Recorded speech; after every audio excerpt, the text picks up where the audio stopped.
Pinupuri ka namin, O Diyos, Ama, Anak, at Espiritu Santo. Salamat, Ama, na ibinigay mo sa amin si Jesus na iyong anak, na namatay para sa aming kasalanan, iyong muling binuhay, iniakyat at iniluklok sa iyong kanan sa langit.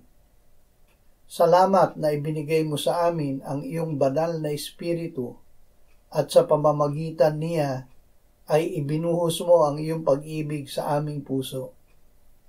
Ama, hindi mo ipinagkait ang iyong sariling anak, kundi iyong ibinigay sa aming lahat.